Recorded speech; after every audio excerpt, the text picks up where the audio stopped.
Okay, welcome. Thank you all for attending today's session. My name is Jasmine Shoemaker. I use she, her pronouns.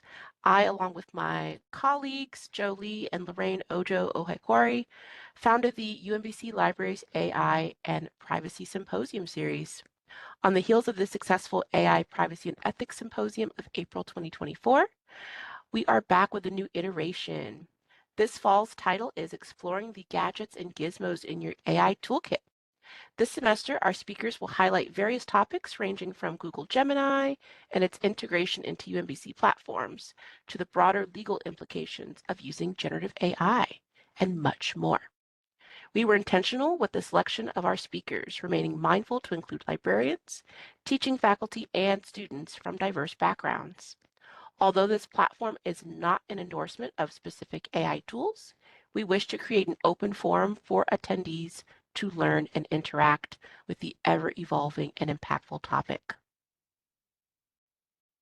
Our series would not be possible without the contributions from the following centers, departments, and organizations: the Hackerman Foundation, UMBC's Division of Information Technology, the Center for Social Science Scholarship, UMBC Center for Artificial Intelligence, the Department of Information Systems, and the Department of Computer Science and Electrical Engineering. Today, we welcome Jennifer Posada, our fourth speaker of the series. Jennifer is a PhD student in the human-centered computer at UMBC. With a background in psychology and UX design, her research looks at how generative AI can lower barriers to data analysis and storytelling. Jennifer's presentation today is titled Making Sense of Data with AI, Lowering Barriers, Expanding Who Participates. We welcome questions in the chat throughout the session and will answer them at the end. Please feel free to send private messages to myself or one of my two colleagues, and we'll be sure to include that in the answer portion or the Q&A portion. Without further ado, I'll turn it over to our speaker. Thank you so much, and thank you everyone for joining this talk today. Very excited to share what I've been doing with, fun. Let's see, my screen.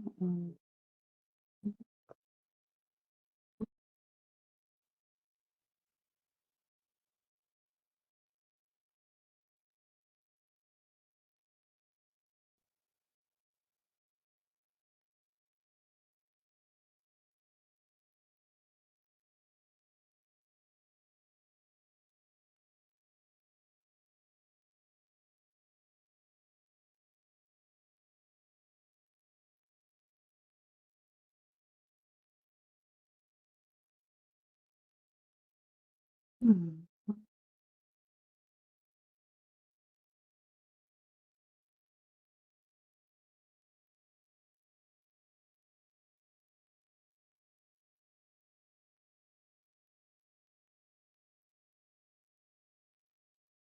I think it's working now. Let me know if it's not.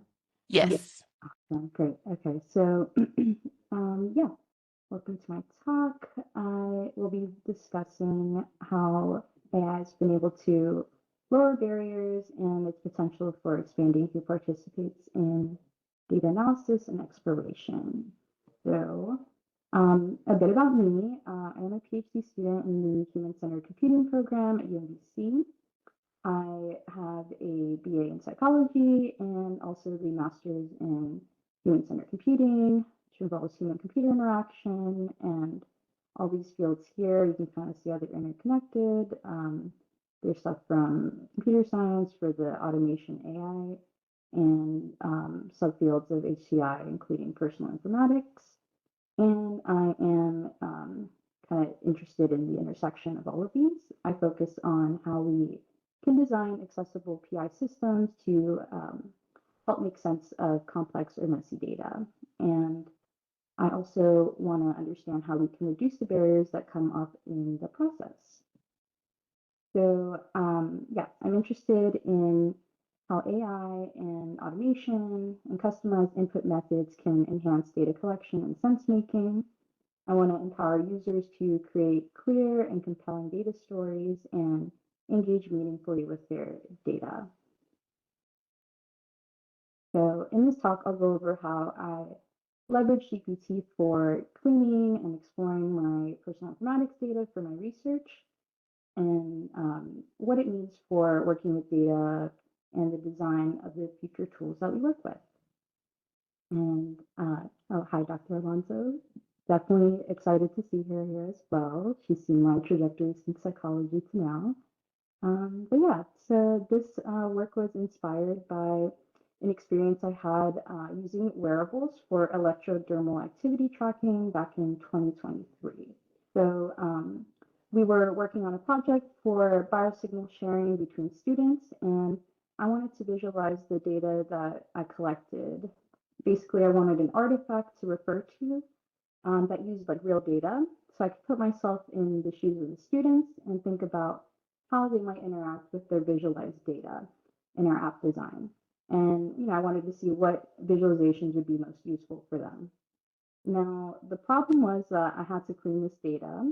It was in a format that I couldn't really read. It was a single column with timestamps or sorry, with EDA data and a timestamp here at the beginning that needed to be changed. I didn't want to ask my PI to do this. They were super busy, and I was okay, hearing about GPT, thinking maybe GPT can help me, and maybe write some code to do it myself. Now, I considered how I wanted to be in the loop, as we've heard, human in the loop, kind of be tossed around. How can we keep them in the loop so AI doesn't completely take over like the process? And so I wanted to know how it could be done locally. I didn't want to be tied to just giving GPT my data in the future. And I also wanted to become more comfortable working with data and in development environments. So basically, I tried pasting the information I had about the data, and I asked GPT to walk me through step by step with code instead. And this is just a peek into kind of how I literally pasted what I had in the info file that came with the Empatica 4 data. It mentions how the first one is the initial timestamp. The next one talks about the sample rate in hertz, and then how each following data is expressed in units. And then I also have a data set for the tagged events I had. So I needed to convert that into something that was readable. And so I pasted it, and it did take some refinement at first. It did work eventually for the first row of timestamp conversion. So then I asked it for code to automate the tags that I had in my data set.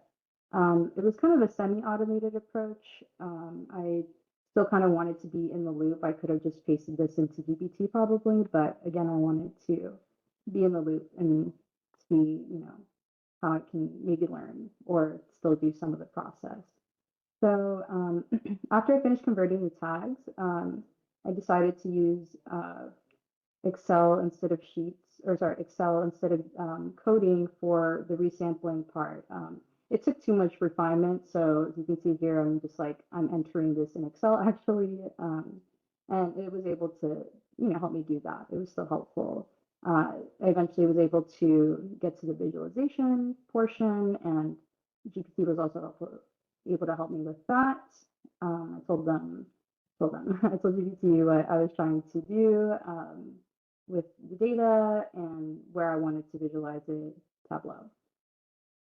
So I was able to do that, and eventually, overcame the barrier. I was able to make sense of my data because I didn't really know how to approach this. I have to say, audio is muffled. But yeah, I can definitely. Is this better? I'm like maybe leaning closer into my. Yeah, I'm not sure if you have a microphone, like a headset, but some folks are having a harder time hearing your. Oh, okay. Yeah, let me see. Oh, I see. Interesting. I have another camera on. Better. I think that might be better. Better? Okay, yeah. Yes, Sorry. I thank think you. it like went over to No, you're good. the other webcam I have, but just to, recap if people didn't hear, basically I use GPT to help me clean the timestamps and overcame the barrier of getting to, make sense of the data. The problem was though that I didn't have enough context to understand like what these spikes were, and even the tagged events that I had, I didn't really know like what happened at that point in time. So I decided to take a data mining course for, sourcing some of that context. Um, Using the GPT for support made it feel, easier to approach data questions without getting hindered by what, I could do technically. So the gap was shortened, and in the next section, I'll go over how I leverage GPT for cleaning and exploring the data I collected for the data mining project. So, just a bit of background in academic spaces, self-tracking data is usually under the field of personal informatics, but other people also call it the quantified self, life logging, personal analytics. And because data has become more accessible, self-tracking has become pretty popular. You have access to data like biodata through your wearables, social media archives, like all the posts that you have, you can go back and refer to. You have financial data and data from other mobile Internet of Things devices. So there are a lot of possibilities for data mining and achieving richer analysis of trends in your data. So the problem, though, is that it's difficult to see these trends when it's a hassle to combine the multiple sources of data and do the data wrangling tasks that are required. And this is particularly true for those with limited technical knowledge. And research actually shows that there are many barriers to exploring and reflecting on your insights. As you see here, we have a model for personal informatics systems from Ian Lee et al. That I very much love. It's core to my research. And it has 5 stages. So the first one, you have the preparation stage. Oops. Preparation stage, where you decide what you will collect or what tool you want to use. Then you have the actual collection of the information, whether it's mood, thoughts, behavior, and the frequency depends usually on the time that you have available and the level of motivation you have to collect. Next, you have integration, where data is cleaned, combined, and transformed to be ready for reflection. And often, this is the longest stage of the process, can get really messy wrangling your data. So, but once you're able to actually do that, you can get to the reflection stage, self-explanatory. You can see trends either short term and see the status of what's going on right now, or longer term where you see trends in what happened over time. And then finally, you get to action where you decide what are you going to do about what you learned? Are you going to change your behavior, change a variable, that sort of thing? Now, we go back and forth between each of these. For example, you might collect some data, clean it, combine it into a spreadsheet, and as you reflect over the results of your analysis, you decide, okay, I actually need to ask more questions, prepare new questions for more data collection, more information. And then you collect more, integrate it again, etc. So as you can see, it's a process that you can go back and forth with. Now, in their model, they discuss how sometimes there can be barriers to reaching the later stages in the system and becomes a blocker for that iterative process. For example, you might reflect over data and you realize I didn't collect enough, or you don't know how to approach integrating the multiple data sources that you have. So the barrier there would cascade to the next stages. In the case of lack of data, maybe you can't collect anymore, so you have nothing else to reflect over. And if you can't integrate or you have no more data, then there's limitations on acting because you can't reflect over your insights. So As you can see, they cascade. Now, personal informatics systems can be user-driven or system-driven. User-driven, self-explanatory, but user is in control of the inputs, or they're the ones doing the analysis. On the other hand, you can have the system collect and analyze for you, or you can do a combination of both, like where the user collects and the system analyzes. I personally love combining approaches, and combining these approaches is especially helpful when you have systems that are multifaceted. So those that support multimodal data, and we have combination systems now. For example, our fitness watch will collect our heart rate data for us. We don't have to log every beat per minute, but we can drive how we collect our workouts. So we do that ourselves. Now, this is where there are opportunities to combine user-driven and system-driven functions to support these multimodal, multifaceted personal informatics systems. And we can do that by using AI. The result would be smarter pipelines that would help you explore your data.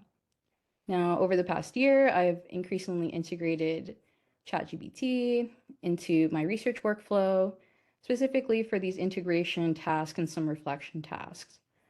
So in the next section, I'll discuss the project I worked on, make sense of my own data, and how AI supported me by making certain parts of the process less overwhelming. So when I started it, I knew that most tools focus on kind of raw data collection.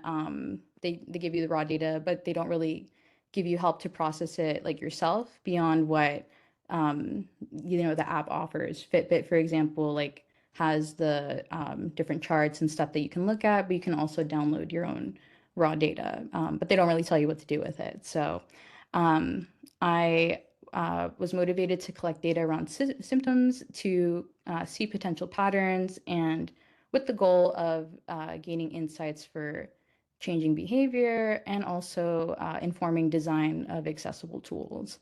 So as a disclaimer, while this is self-track data, you can apply this to data that is of the same format. So here's a look at the data that I was working with. I collected biosignal data from my Fitbit, which recorded it around every minute. And I sourced it, from Fitbits, able to kind of give it to you through your Google account. And yeah, I wanted to see if there were any patterns across the bio data and the survey data that I collected. I used the Bayway app. It's an app created by Harvard that lets you send out surveys at specific times and collect data like your location, power phone states, etc. I used it along with the ecological momentary assessment method, which helps you collect data in the user's natural environment and avoids relying solely on memory to fill out surveys, since it's let out at certain times. Definitely recommend if you're looking to send out time surveys to your participants. And the surveys involved self-reported mood, energy levels, and also some open-ended kind of information here. And that was sent out 3 times a day for 5 weeks. And so as you can see, the format for these sources were very different. The biodata in particular was very granular, and I would need a lot of effort to change timestamps manually. Some of them were in different types of formats. I wanted it to be in one format. So when I used GPT, I found that it was helpful for these tasks of combining data sets. For example, my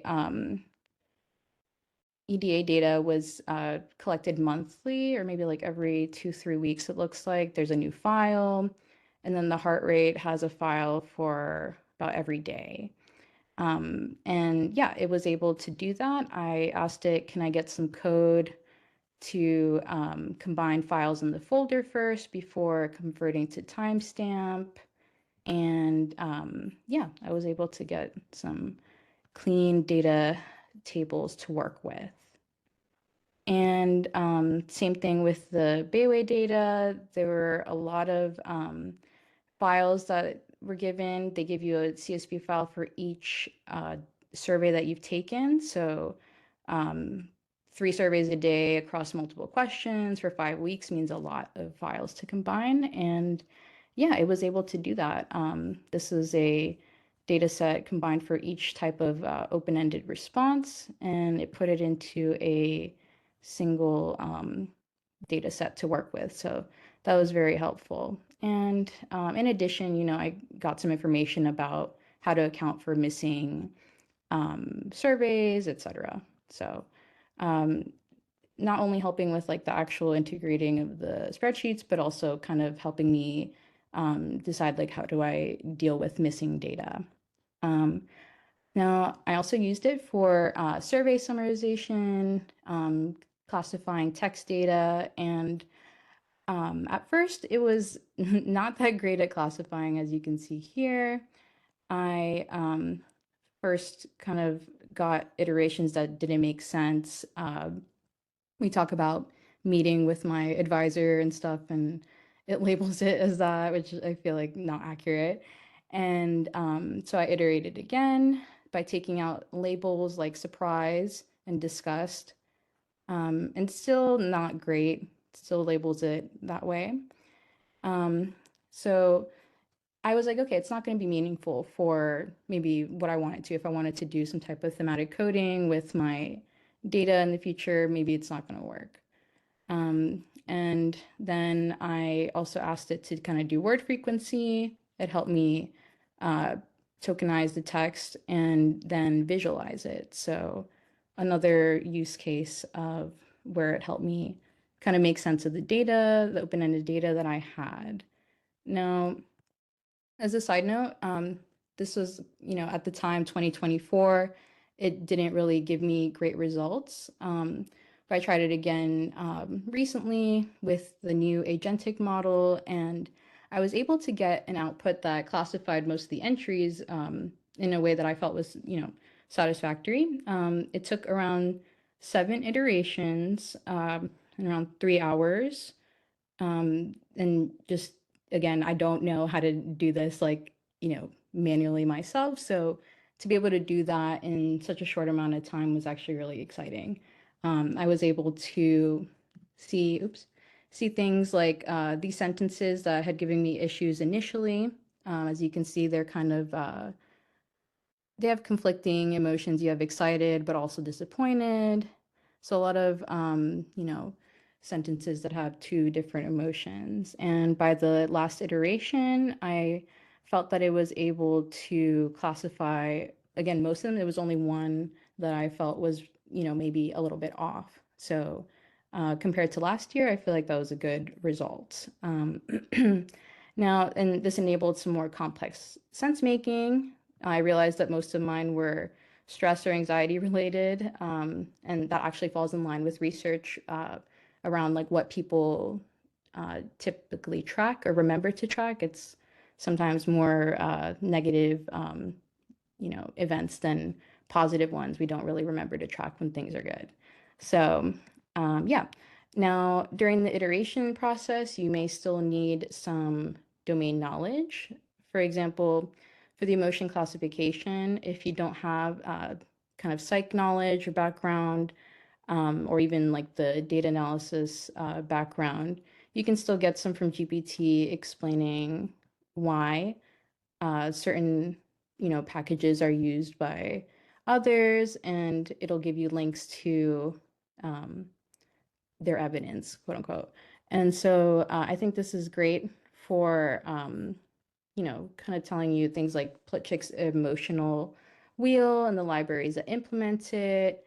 I got similar information in 2024, but it didn't give me as many links to reference. So as you can see, you can get pretty detailed info if you have minimal knowledge that you can look into further. And this is just a reflection of what I could do as a result of the GPT support. I could see, kind of insights about my symptoms, lots of low energy, lots of low focus, And just a bigger kind of picture, I was pasting photos and kind of making uh, different visuals to make sense of my data, some annotations too. And yeah, this is a quick overview of the pipeline and how AI supported it at that point. As you can see, a lot of it is around data integration and some data reflection.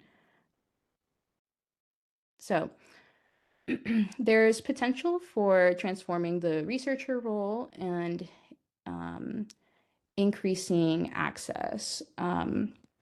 There's potential by lowering these entry points to this iterative analysis that people can, begin to act and maybe change their behavior, solicit resources, etc.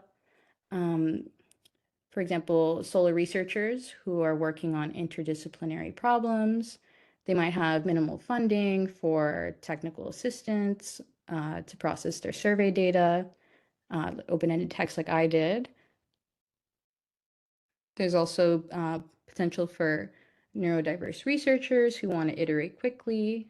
We can leverage assets that they already have, like the creativity, iterative mindset, while considering the constraints on attention and executive function. So we can maybe reduce the friction that it takes to get to insights or kind of playing around with data. And in consideration of the capacity that people have in different contexts. This includes people with other chronic conditions who want help obtaining medical information to present to their providers. They might have limited cognitive load and energy for learning full, Python and other technical skills for analysis. And maybe they don't want to, or they can't just give their providers the raw data. The providers also don't have time to process it themselves. So communities with low resources also stand to benefit. They have lean economies for learning data analysis, small businesses who want to leverage that for their finances, that sort of thing can also stand to benefit from this support. And also everyday people who want to do current events or social media data analysis, also options. Now, we've talked about who stands to benefit from this now. We can talk about limitations to it. So far, using it to debug or prototype code has its trade-offs. You can eventually get to the point where it works, but currently it does require some refinement. And there's also, and it takes some time, a lot of time commitment, but you also still need to deal with potential false confidence or hallucinations. If you look here, this is kind of what they gave me when I was doing the emotion classification. I pasted an error into the chat and it'll say, the error indicates that an object was overwritten and suggestions for that. Now it'll say things like a safe fix is to do this thing, and it'll give you some code. The problem is, like, it'll say safe fix, but then this didn't work, so it wasn't a safe fix. So you kind of have to deal with a little bit of that still. And it can be a little cumbersome again, like to have to deal with that. And for now, agent mode does seem to be helpful for that. It does search on the web on its own for instances where others have, maybe solved that issue. So it is helpful for fixing more complex bugs, and it can hold more context. There's, the ability to chain multiple reasonings and tools and steps to reason. It remembers the variables or functions that you defined earlier, whereas the regular model maybe will be better for short iterative work, but it has low context. So if you open a new thread, it might not remember what you were doing in the other one. So Um, for example, here there is an output that it gave me talking about issues with certain packages that I wouldn't have known otherwise. But it says research on this type of emotion classification has found that representing each emotion with synonyms and related concepts rather than a single word improves performance and robustness. So, it gives some suggestions there and some links to other sources where people have discussed this issue. And so this is an example again where the lack of technical knowledge can be supported by this agentic AI. And also, this information gives people something to go off of if something doesn't work or if they want to do something else. Maybe I don't want to expand calm into, these synonyms. So at least I know, like, okay, this is not what I want to do, and I can maybe try something else. So there are some options that exist for code-specific support tools like Copilot, Cursor. They do, cost more money in addition to GPT if you're using that. So it makes sense to stick with one for now, for, kind of like as a low tech non-expert kind of user. Now, the trade-off for using a general LLM for things like this is that it needs tweaking for the more specific tasks. And like I said, it can be a bit cumbersome. You have to be very specific in your prompt refinement, and it's not really as natural of an interaction as it could be. Now, if costs go down, that sort of thing, a combination might be interesting. You can use GPT maybe to explain like general kind of logic stuff to you, and then the code assistant to speed up the data cleaning.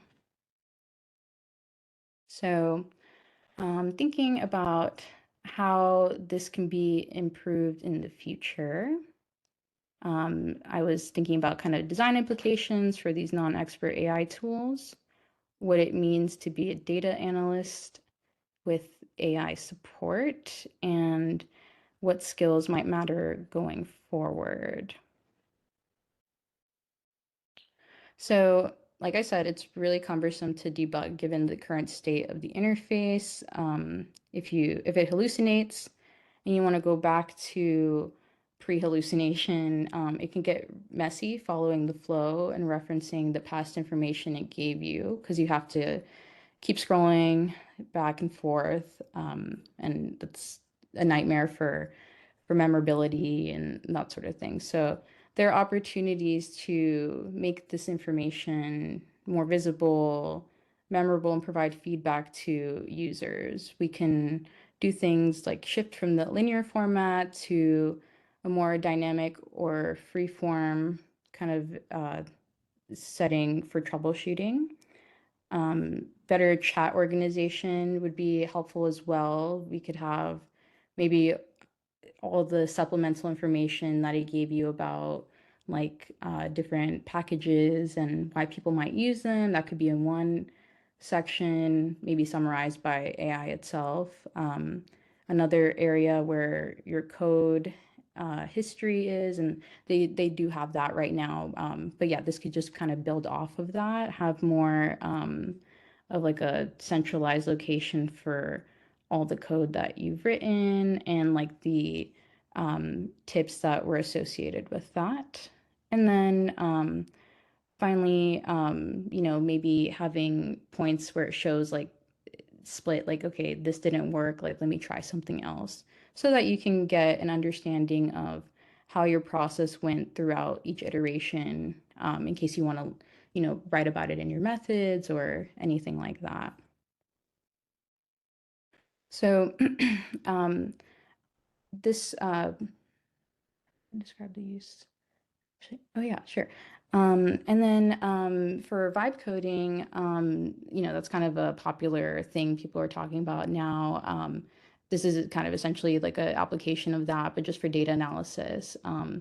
But being able to talk to a system and tell it the general vibe of what you want to do, I think will be crucial for expanding participation in data analysis and exploration. So future work should definitely involve more natural language interactions that are tailored to these non-experts. And, there's opportunities to just have it be like, can you make code that classifies this for me? And it'll output the information and all your code, supplemental info.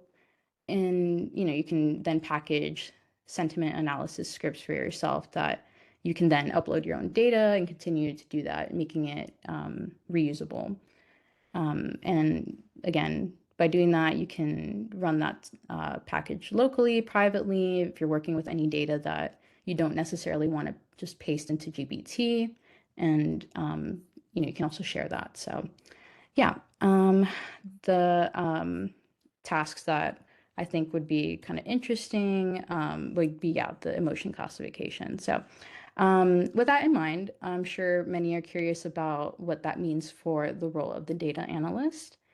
I'm not a data scientist by training. Like I said, I come from psychology and HCI, so being able to converse with the tool, ask for code, and get clarification and iterate this way really helped me bridge gaps that used to slow me down.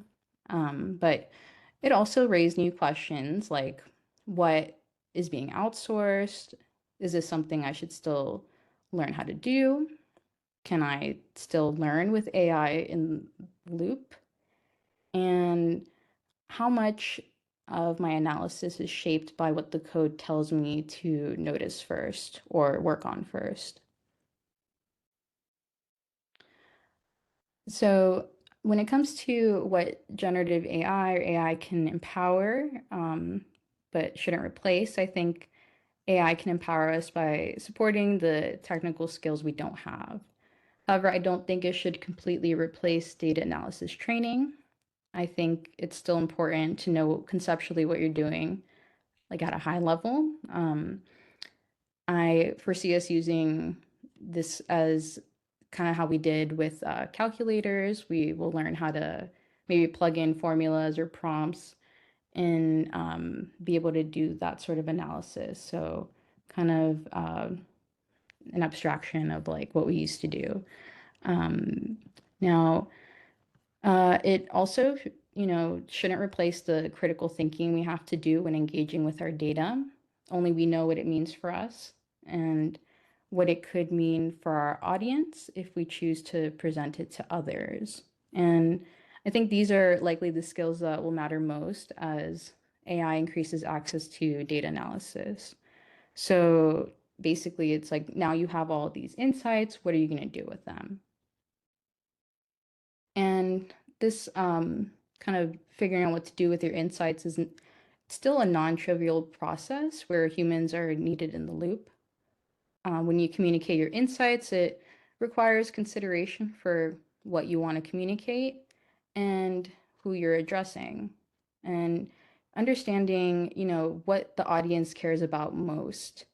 So, in addition, you also have to know how to iterate questions when you're sense making during analysis. And finally, you also need to know how to construct narrative and understand how to filter data slices, how to put them in order, group them until your narrative is coherent and complete.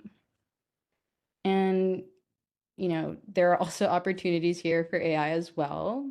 Um, if you're interested in trying AI support for data storytelling in your classroom, I am also happy to discuss that afterwards.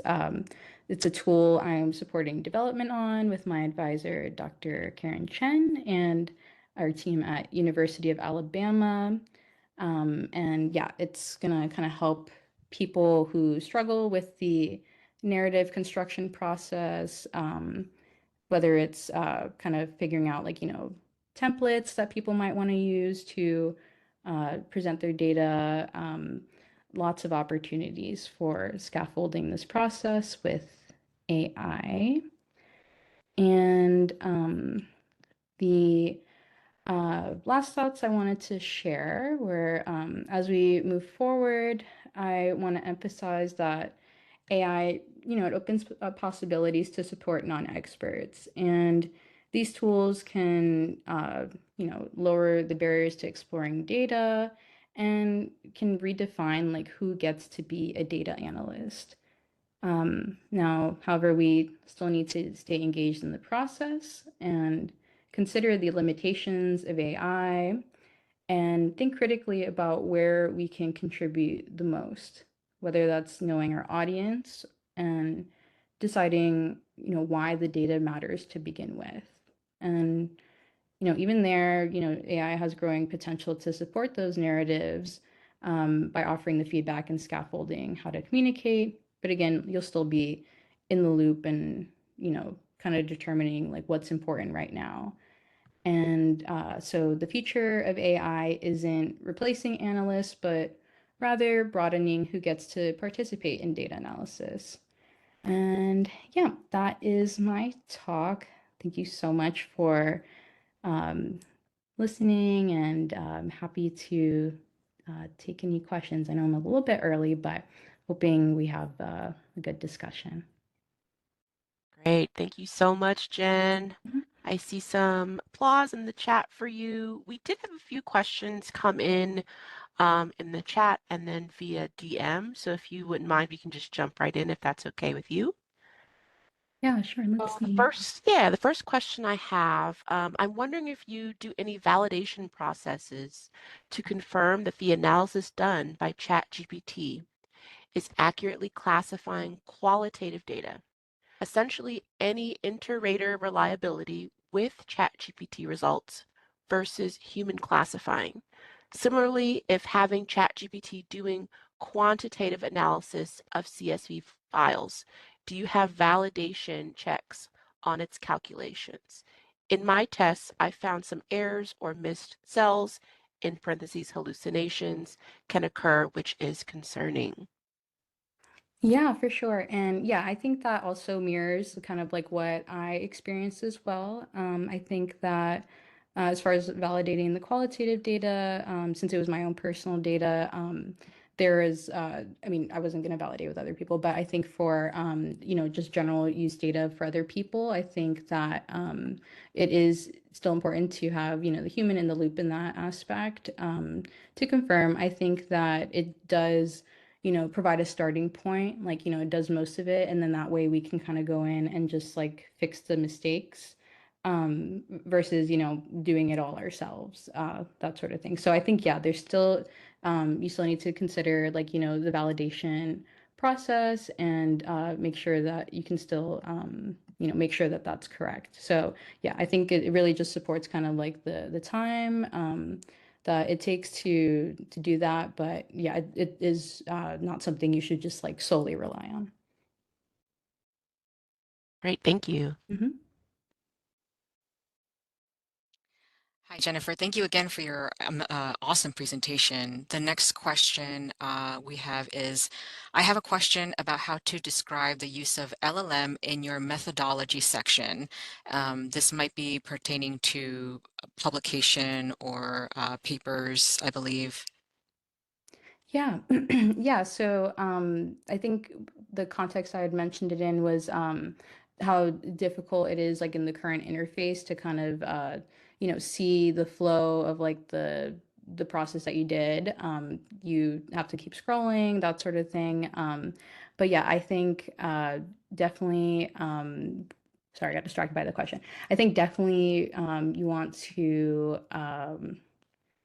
So I think, sorry, I completely forgot what I was saying from that distraction. But basically, yeah, you want to be able to see like, the process of like how you iterated, what you asked, and be transparent about that, like in your methods if you end up writing about that. So, where, and if you're writing about like the experience of it and how well it does like that support, I mean, you can also kind of get bogged down by like how long the output is that GPT gives you. So all that to say, like, if it were designed better, the interface, it would be easier to go back and see like your process so you can write about it in your methods. But yeah, quotes for research, have to call it out and say, I'm checking that these quotes don't exist. Yeah, and then that's also another thing. Yeah, definitely validate. Thank you. We did have another question. How have you approached citing the use of AI in your research? Yeah, so I think for me, I definitely like if I am using it for like actually like coding my things, like I would write about that. But for me, it's more about like the process, like for my research, it's more about like the process and like the experience of using GPT. So my contribution isn't necessarily like what I generated with AI. Like I'm not saying like, oh, this is like the code, like the code, what is it? The analysis isn't necessarily like my actual contribution. Like that's just an artifact. So it's creating artifacts. And I do talk about it like in my papers. Like I used it to create this, not in that aspect. But I would say I cite it differently than other people who might be using it to generate like an actual like that's the contribution. I hope that makes sense. I think it does. Thank you. Thank you again, Jennifer. The next question says, thank you for sharing your process with us. Your research is quite fascinating, and I'm interested in hearing about future developments. Around how much time would you say was devoted to cleaning up and correcting the data, i.e., making sure the terms correlated with the correct emotional state from the chat for classification? And how do you hope to see this research develop in the future? And then I guess the follow-up for that question is, how do you envision tackling this type of work with more nuanced, complex emotions and implied emotions and states of being? Yeah, I think I might have to break up that question a bit. So the first one is asking about like the future of this work and stuff. I definitely am looking forward to kind of seeing how we can improve these interfaces for non-experts to do data analysis, like what tasks are people most interested in. I think emotion classification is one of those. People really want to work with maybe big data from either like social media or like a lot of surveys that they collect, etc. So yeah, I think that is something I'm interested in. Like, how can we design for that? And then to the second half, could you read that last part for me, please? Sure. Actually, I think the question was also asking how much time would you say was devoted to cleaning up and correcting the data, making sure the terms correlated with the correct emotional state from the chat for classification. And then the second question was, how do you envision tackling this type of work with more nuanced, complex emotions and implied states of being? Gotcha, gotcha. Yeah. So yeah, the um time it took in 2024 was definitely a lot longer. I think it was around like few days of that, like maybe 3 hour sessions, a few days of that. So I don't know how many hours, like maybe like over 10, 12 hours of that versus today doing that same thing, I was able to do it in 3 hours. So definitely less. Now for more complex data sets, I would imagine it would take some more time to refine like the model, the labels that you use, and um, tailoring it so that it's satisfactory to what you deem as a valid classification. But yeah, I think that it's a good approach so far for maybe getting something that's tailored to you and your data. Because again, you can say like, oh, this is classifying like this certain sentence like too much is this, and you can ask like, how do I approach that, or how can I change that? So I think there's definitely opportunities for that. Of course, if you don't have the domain knowledge, I think also talking to a human would be helpful because there the issue of like GPT doesn't know what you don't know, and maybe like a professor, whoever, can give you some information that you were missing that you didn't know to ask GPT, like, oh, like this might be the issue. So I think the main takeaway is that like we definitely still need to be in the loop, and this is very much like a support tool still. Thank you. Mhm. Okay, another question that we have. As someone coming from a social science background, I know you are coming from psychology. What practical tips can you give fellow students or researchers in the early stages of doing similar research using AI? Yeah, I think definitely still getting comfortable with data analysis concepts and everything is important. You can even use GPT to help you become familiar with that. Me personally, I have used it for that. I made like study materials during my data mining class, and I made them highly personalized to my interests. I used Batman related things to kind of make it stick. And yeah, I think there's opportunities to do that as well. Like, if you want to ask, hey, like, can you give me some social science related problems or context for clustering or like emotional classification, that sort of thing. It really helps you learn the material a little bit better. Now, obviously, don't rely on that solely, but it is great for supplementing like any type of class that you might take and helping bridge that gap between like the humanities kind of and the more technical kind of work. Great, thank you so much. Are there any other questions at this time? Feel free to unmute or throw your question into the chat. Last call, I'll pause for a beat. I have a question. Thank you so Sure, much for go your ahead. presentation. Congratulations on your research. Why did you pick ChatGPT? I've attended a couple of sessions like this, and I've heard, if you're using data, think about, especially it sounded like you were using Excel, so it seemed like Copilot would be the logical choice. Why was ChatGPT a better choice for you? Yeah, so I think me personally, I wanted to use as little like resources as possible. Like, I already had the GPT subscription, and I know other like things like Copilot and stuff. I think you might have some credit limits for how much you can do. So I think for me, I was like just concerned like I would run out of credits while I was iterating. So I didn't want to like start with one tool and then not be able to use it like after like as much as I wanted to. So I was like, let me see what I can do with what I have, basically. And then a follow-up question, did you have any concerns about, I'm guessing this data was anonymized, about sort of just like loading research data into ChatGPT and now you've sort of lost control over that data?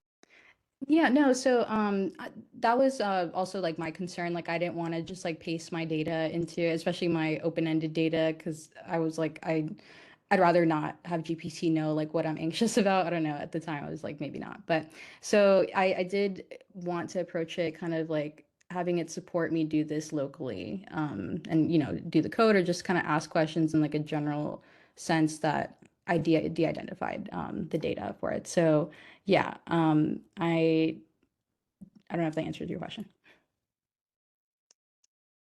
I think so, thanks. Great, thank you. Okay, last call for any more questions.